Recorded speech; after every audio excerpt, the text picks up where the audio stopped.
began pushing the narrative that the shooter was working on behalf of ISIS. Their evidence? A tweet sent out from an obscure Twitter account that called Americans dogs and included the hashtags Chattanooga, USA, and ISIS. Take a look.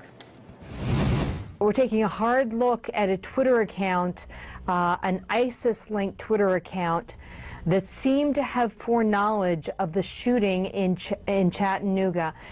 The tweet went out at 10:34 with the hashtag Chattanooga, referring to American dogs and a likely shooting. This, of course, was about 15 minutes before the shooting took place, so this may be significant. Sounds pretty damning, right? Well, not really. The tweet in question was first discovered by who else? Pamela Geller. And in her rush to blame the Chattanooga attacks on ISIS, she apparently forgot how to tell time. As Media Matters has pointed out, the tweet was first sent out at 1:34 p.m. Eastern Time and not, as Geller claimed, at 10:34 a.m. Eastern Time.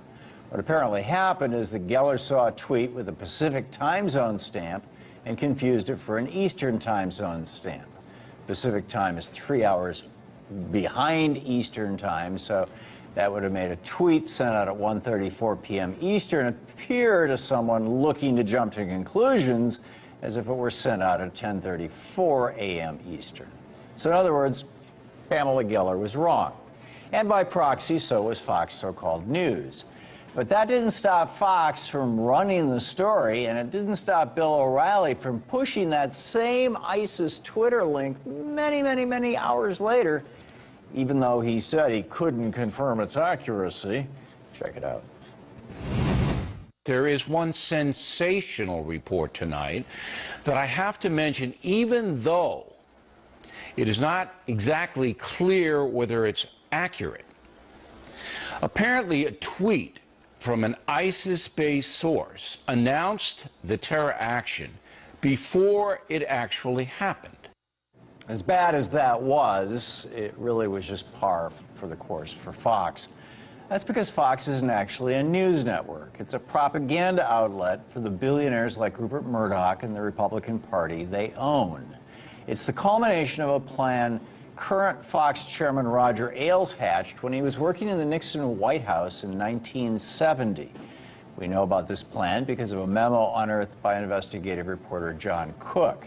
In that memo, Ailes talks about creating something called GOP TV that would broadcast Republican talking points straight into households all over the country, all under the guise of providing news. The plan was rejected by the Nixon administration because they couldn't come up with the funding for it. But decades later, billionaire Rupert Murdoch granted Roger Ailes his wish, and Fox so-called news was born.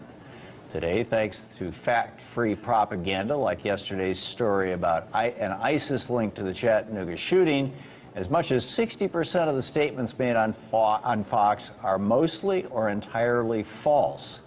Not surprisingly, Fox viewers are some of the most misinformed news consumers in our nation.